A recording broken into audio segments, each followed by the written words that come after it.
Hello and welcome to my channel. I'm Jason White and this is Jason's Weird Reads, and today I'm going to be talking to you about 10 science fiction books that have completely blown up my TBR. There's so many books that we as avid readers want to read.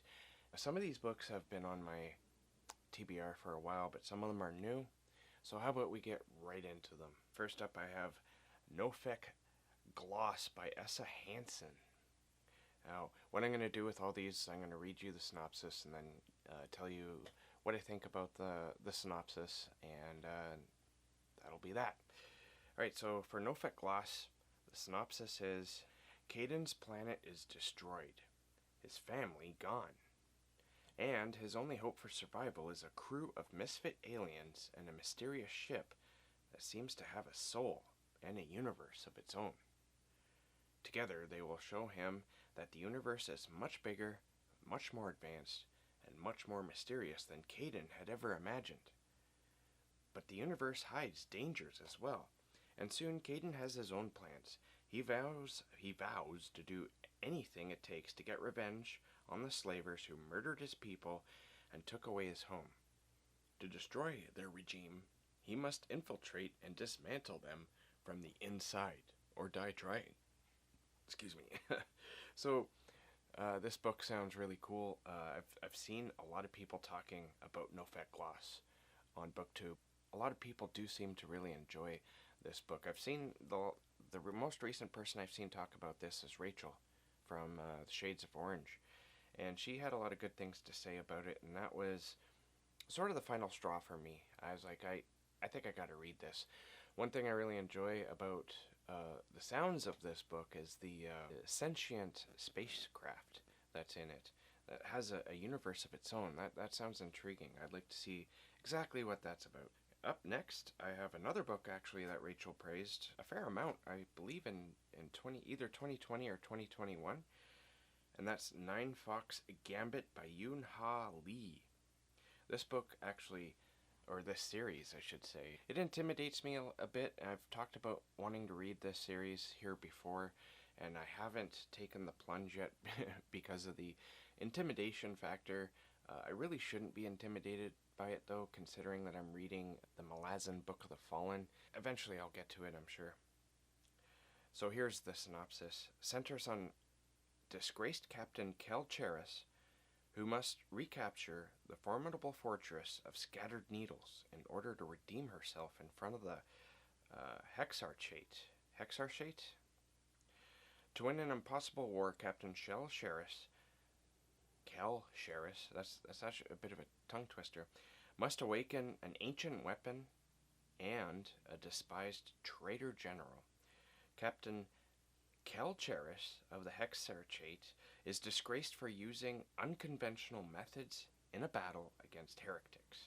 Kel Command gives her the opportunity to redeem herself by retaking the fortress of Scattered Needles, a star fortress that has recently been captured by heretics.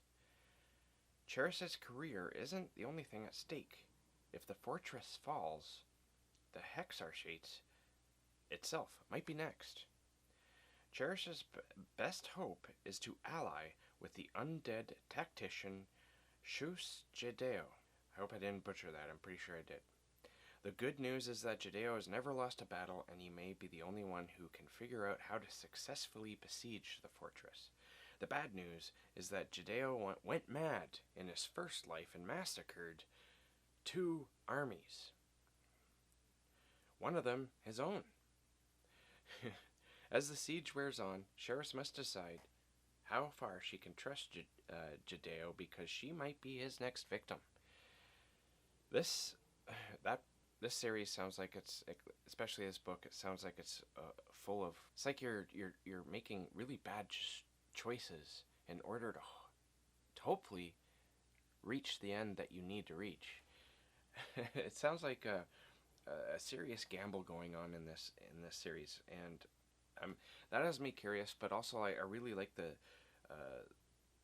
sieging, or the retaking of a fortress, a space fortress. That just sounds awesome to me, to be quite honest with you. Okay, next up I have The Moat in God's Eye by Larry Niven and Jerry Pournelle. This one has actually been on my TBR for a long time, and I'm pretty sure that I've talked about it before. It's a pretty thick book, and that's one reason why I haven't tackled it yet, but hopefully I will soon, because it sounds pretty awesome. Here's the synopsis. In 3016, the Second Empire of Man spans hundreds of star systems, thanks to the faster-than-light Alderson drive. Intelligent beings are finally found from the Moat, an isolated star in a thick dust cloud. The bottled-up ancient civilization, at least 1 million years old, are welcoming, kind, yet evasive, with a dark problem they have not solved in over 1 million years. So this is a classic science fiction tale, and it's one that keeps coming back to haunt me. So I really got to tackle it at some point. Alright, next up I have another fairly recent booktube darling, Christopher Ruccio. He's been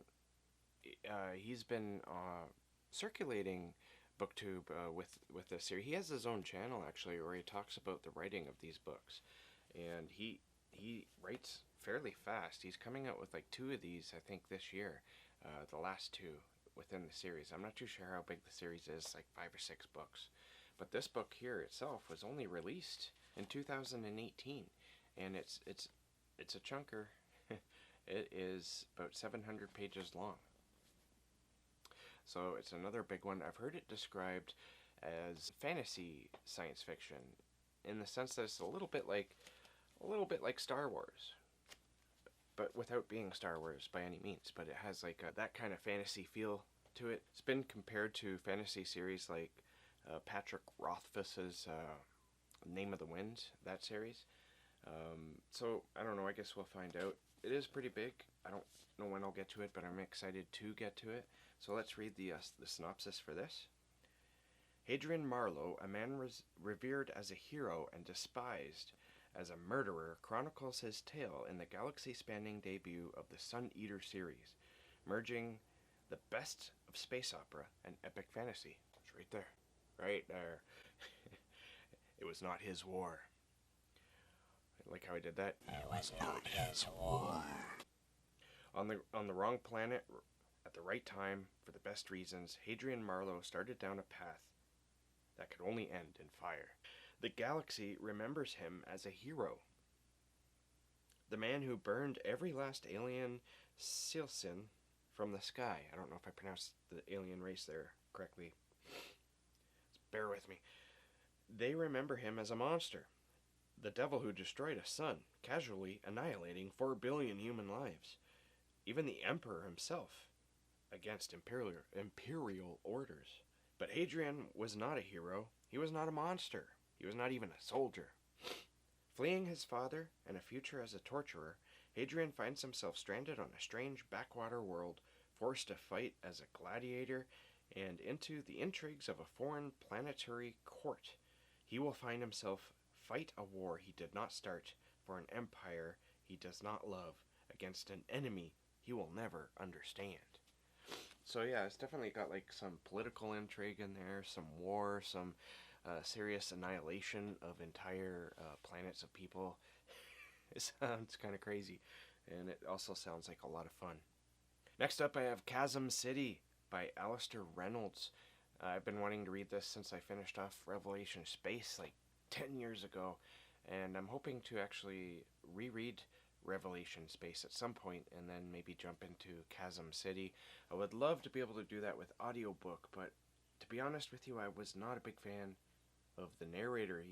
It's not that he has a British accent, it's just there's something about his voice that really kind of irks me, and I hate to say that because it's very, very popular narrator.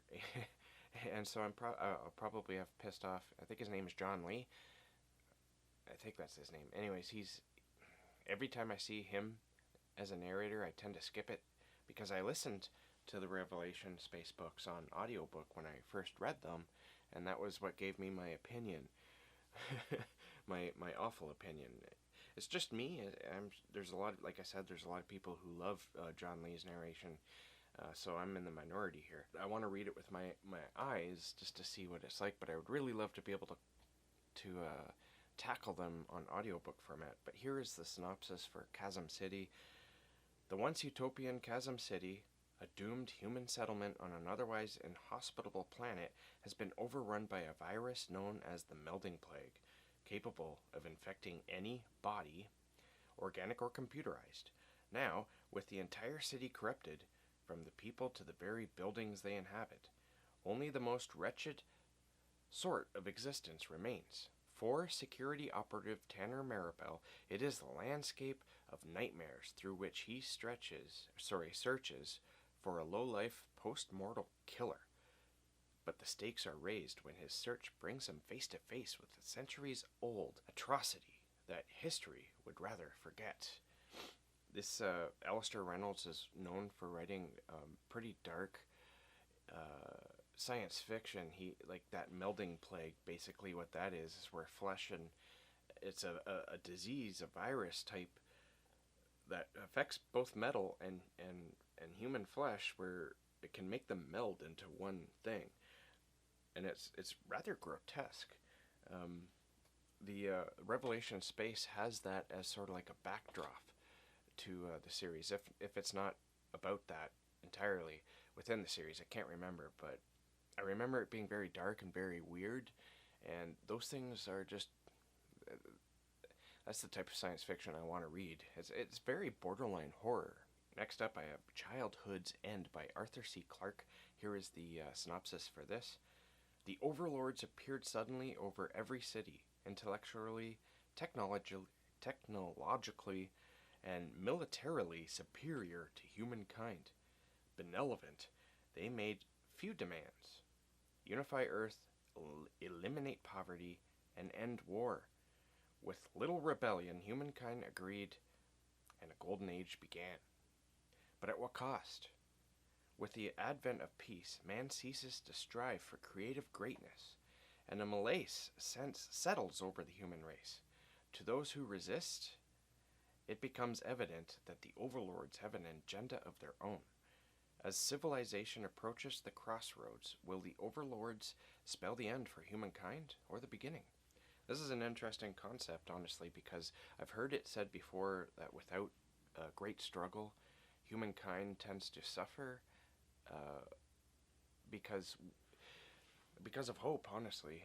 When you're going through great struggles, there's always hope for a better life when especially this certain struggle that you're going through is over.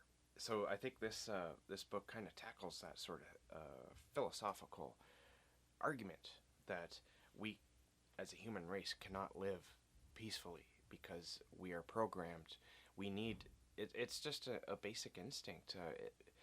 We need struggle in order to continue, because the reason why we have all the things we have now is due to struggle we created in order to overcome certain obstacles. And so it'll be interesting to see what Arthur C. Clarke has to say about this. And the next book kind of contradicts this philosophy, and that is To Be Taught If Fortunate by Becky Chambers. I honestly want to read all of Becky Chambers' books, so long as if I enjoy her writing, which I do believe I would enjoy her writing, because I did read Small Angry Planet by Becky Chambers. I read half of it, and then I had to abandon it because there was something else I had to get to for an interview or something. I can't remember, but it was something for the channel, and so I had to abandon the book, and then by the time I was able to go back to it, I couldn't really remember what was going on, so I need to reread it. I got the audiobook for that, and hopefully I'll be able to tackle that as well. But I really want to get to To Be Taught If Fortunate first, because this book sounds fascinating to me. So let's see what this book is about. Becky Chambers imagines a future in which, instead of terraforming planets to sustain human life, explorers of the solar system instead transform themselves. Ariadne, is one such explorer. As an astronaut on an extrasolar research vessel, she and her fellow crewmates sleep between worlds and wake up each time with different futures. Her experience is one of fluid body is one of fluid body and stable mind, and a unique perspective on the passage of time. Back on Earth, society changes dramatically from decade to decade, as it always does. Ariadne may awaken to find support from space exploration back home has waned, or that her country of birth no longer exists, or that a cult has arisen around their cosmic findings, only to dissolve once more by the next waking. But the moods of Earth have little bearing on their mission to explore, to study, and to send their learnings back home. So maybe it doesn't exactly contradict. I was just kind of going with the basic philosophy of Becky Chambers seems to write with, in that peace within humanity is a good thing. And that's sort of the way I would like to lean towards peace being good, welfare for all. Just basically everyone trying to be good to themselves and to each other. So I guess we'll see, but that I just really like the idea of just following a group of characters studying planets. And also what seems fascinating to me is how the Earth changes every time they go to sleep, go to the next planet and wake up and see how the Earth has changed, and its political leanings or whatever it is they're following. It was interesting that she mentioned that certain countries on Earth might have fallen under a cult. So, I mean, it's not like we haven't seen that lately. Alright, next up, I have another book that is a bit of a booktube darling, and I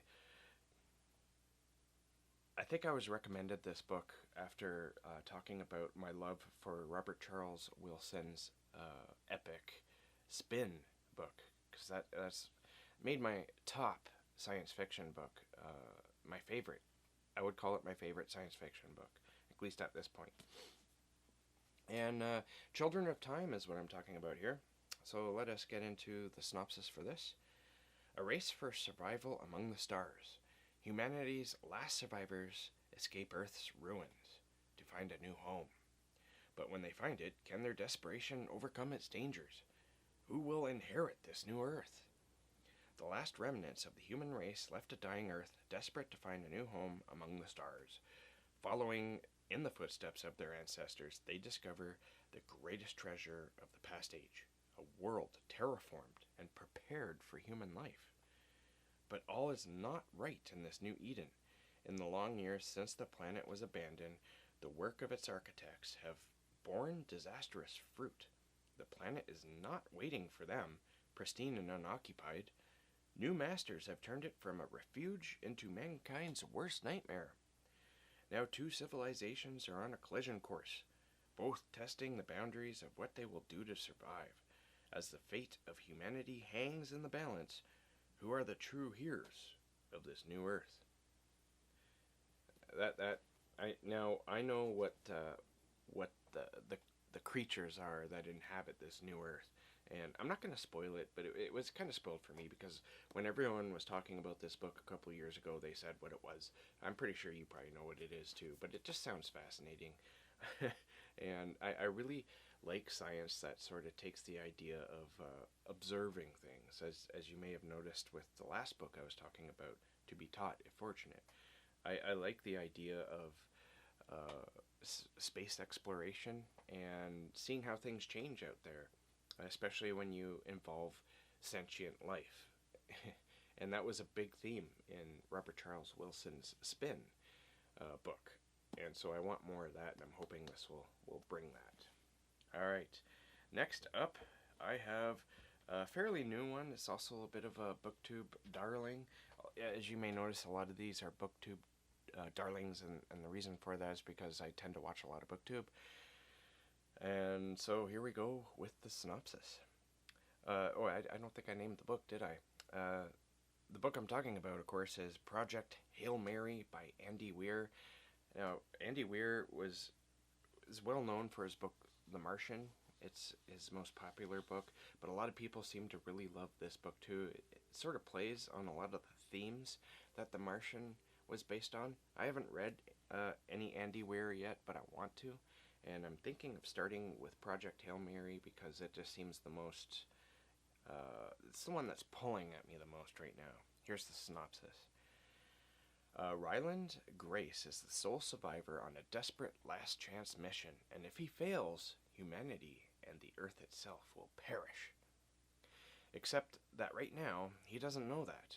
He can't even remember his own name, let alone the nature of his assignment or how to complete it. All he knows is that he's been asleep for a very, very long time, and he's just been awakened to find himself millions of miles from home with nothing but 2 corpses for company. His crewmates dead, his memories fuzzily returning, he realizes that an impossible task now confronts him. Alone on this tiny ship that's been cobbled together by every government and space agency on the planet and hurled into the depths of space, it's up to him to conquer an extinction-level threat to our species. That sounds awesome, honestly. And thanks to an unexpected ally, he just might have a chance.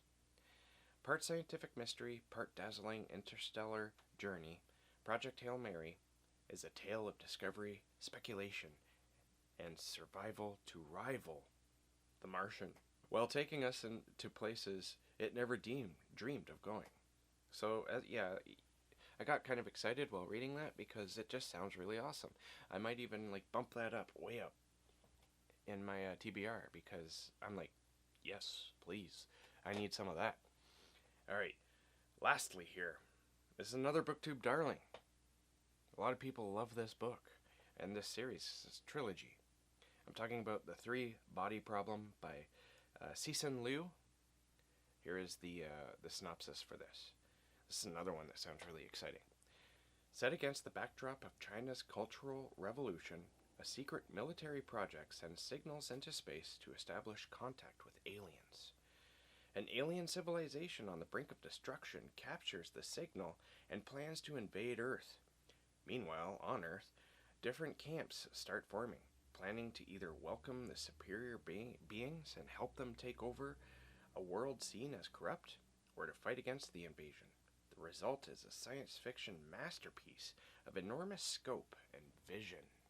And one thing I really like about this, not just the alien invasion angle, which sounds awesome to me, and I've heard that it's a very original alien invasion, but I like the idea of there being everyone on Earth being split up into 2 factions, because we've seen this in the last couple of years, how disasters and bad things coming our way will divide us, and you tend to get a camp that seems to be bent on destroying us, and another camp that wants to preserve what we have built and who we are and just our lives. And you see this. This is very much a realistic thing, and that's one thing I want to see if that's explored extensively. I've heard that women are not really represented very well in the 3 Body Problem, and you could chalk that up to the author's, I believe he's Chinese, and I don't think they hold a very high opinion of their women. I could be wrong on that, and I hope I wasn't insulting if I am indeed wrong, but I think generally people know exactly what I'm talking about. Alright, so those are the science fiction books that I want to read as soon as I can. I have a lot on my TBR though. I could easily do one for this for fantasy books, honestly. The fantasy books that have exploded my TBR as well. Let me know in the comments if you think that would be a good idea. I might do it anyway.